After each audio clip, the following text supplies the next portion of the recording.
శ్రీ మహాగణపతే నమ. గురుభ్యో నమ. మాతృదేవోభవ, పితృదేవోభవ, ఆచార్య దేవోభవ, అతిథి దేవోభవ. ఎలా ఉన్నారు? ఈరోజు ఇంకో కొత్త టాపిక్తో.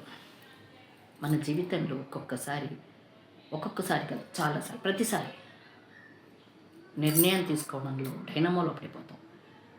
ఎలా నిర్ణయం తీసుకోవాలి? ఒక పెళ్లి విషయం, పిల్లల చదువు విషయం, వ్యాపార విషయం, ఉద్యోగంలో, భార్యాభర్తల మధ్య, ప్రేమికుల మధ్య, ఇది చేయొచ్చా, చేయకూడదా, ఇలా చేస్తే ఏమవుతుంది, ఇలా చేస్తే ఏం కాదు, ఇది లాభమా నష్టమా అని బేరోజు వేసుకుంటాము. తొందరగా నిర్ణయం ఆ తీసుకున్నందువల్ల నష్టపోవడం జరుగుతుంది. తీసుకున్నందువల్ల నష్టము లాభము రెండూ ఉంటుంది. ఒక నాణ్యానికి బొమ్మ బొరుసులాగా. కాబట్టి దానివల్ల మనం ఫ్రస్ట్రేషన్ అయిపోయి హడావిడి పడిపోయి లేడికి లేచిందే పరుగు అని మనం తొందరపడి నిర్ణయాలు తీసుకోకూడదు. ఆలోచించి వ్యవహరించాలి. ఒక ఉద్యోగం విషయంలో, ఏ విషయంలో అయినా సరే, ఇది మనకి ఎంతవరకు, దీనివల్ల లాభం ఏంటి, దీనివల్ల నష్టం ఏంటి, దీనివల్ల మనం ఏం లూజ్ అవుతాము, మనం ఏది పోగొట్టుకుంటాము, ఈ నిర్ణయం తర్వాత ఏదైనా ప్రాబ్లం వస్తే మనం ఫేస్ చేయగలమా, మనం తట్టుకునే శక్తి ఉందా అని ఆలోచించాలి. 1, 2, 3 సార్లు ఆలోచించాలి. తొందరపడకూడదు దేనికైనా.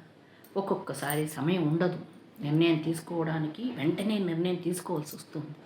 అటువంటప్పుడు కానీ, మామూలప్పుడు కానీ, పెద్దలతో, అనుభవజ్ఞులతో, ఆ వ్యవహారంలో ఎవరికి బాగా అనుభవం ఉంది, పెద్దలతో, కుటుంబ సభ్యులతో, మన శ్రేయోభిలాషులతో, స్నేహితులతో చర్చించి, ఇలా చేస్తే ఏమవుతుంది, ఇలా చేస్తే ఒకవేళ అది చేసినందువల్ల నష్టపోతే ప్లాన్ బి, ప్లానింగ్ వేసుకోవాలి.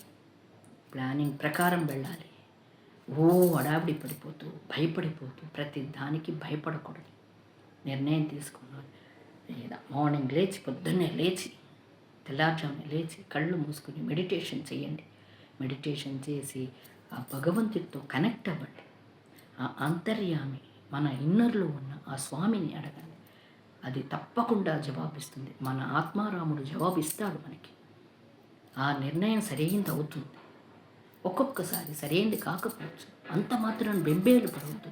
ఆ జరిగిన దాన్ని మనం ఎలా సాల్వ్ చేసుకుని, ఎలా బయటపడతాం. ఇప్పుడు ఒక నిర్ణయం తీసేసుకున్నాను, దాంట్లో ఏదో ప్రాబ్లం ఫేస్ చేయాల్సి వచ్చింది, ఓకే, దాని నుంచి ఎలా బయటపడతాం అలా ఆలోచించండి. అంతేగాని నువ్వు చేసావు, నీ వల్ల అయింది, నా వల్ల అయింది, ఎవరో చెప్పారు, ఎవరికో ఇన్ఫ్లుయెన్స్ అయ్యి వాళ్ళకి అలా జరిగింది, నాకెందుకు జరగలేదు, వీళ్ళకి ఇలా జరిగింది, నేనెందుకు నా జీవితంలో ఇలా జరుగుతుంది, అందరూ బాగున్నారే, నేనెందుకు ఇలా ఉన్నాను, అదే చదువు నేను చదివానే, నేను ఫస్ట్ ర్యాంక్ అయినా నేను అది సాధించలేదు, అది కాకపోతే ఇంకోటి కాకపోతే ఇంకొకటి. నీ స్కిల్తో బయటికి రా, నీలో ఉన్న శక్తితో బయటికి రా, నీ అంతర్శక్తితో బయటికి రా, విజయం సాధించు. దేంట్లో అయినా మాస్టర్ అవ్వచ్చు. నీకు దొరికిన దాంతో తృప్తి చెందు. నిర్గర్విగా చక్కగా తలెత్తుకుని, నాకు ఈ సబ్జెక్ట్ వచ్చిందా, నాకు ఈ కోర్స్ వచ్చిందా, ఓకే, యాక్సెప్ట్ చేసి ముందుకు. పెళ్ళైపోయింది, నిర్ణయం తీసేసుకుని, అయ్యో నేను ఇలా అనుకోలేదే, నా ఇలాంటి అత్తగారు ఇల్లు వచ్చిందే, లేకపోతే ఇలాంటి భర్త వచ్చాడే, ఇలాంటి భార్య వచ్చింది, అయిపోయిన దాని గురించి వెనక్కి తిరిగి ఆలోచించదు.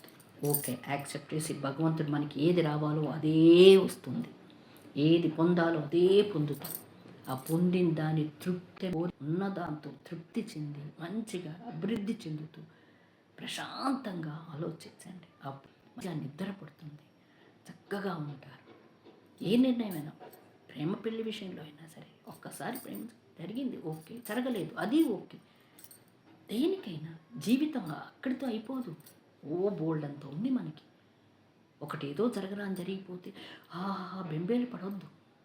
ఒక్కసారి ఫెయిల్ అయిపోతే పోయింది, ఈ సబ్జెక్ట్ కాకపోతే ఇంకొక క్లాసు, అలా ముందుకు వెళ్ళండి. ఆ విషయంలో, వ్యాపారంలో కూడా నష్టపోవచ్చు,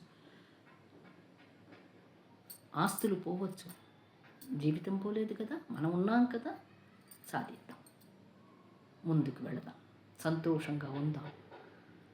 ఒక్కరికి ఇన్ఫ్లుయెన్స్ కావద్దు. ఏ నిర్ణయమైనా మన నిర్ణయమే ఉండాలి. ఇతరుల సలహాలు తీసుకోవాలి. దాంట్లో మంచి చెడులు ఆలోచించాలి. ఒకవేళ వాళ్ళది పాటించినప్పుడు కూడా అది మనమే అవ్వాలి. నువ్వు చెప్పావు, నేను చేశాను, నేను ఇలా అయ్యానని మాత్రం ఎప్పుడు ఎవరిని నిందించకండి. పరనింద మహాపాపం. ఎవరిని నిందించకూడదు. ఏ నిర్ణయమైనా ఏదైనా మనమే.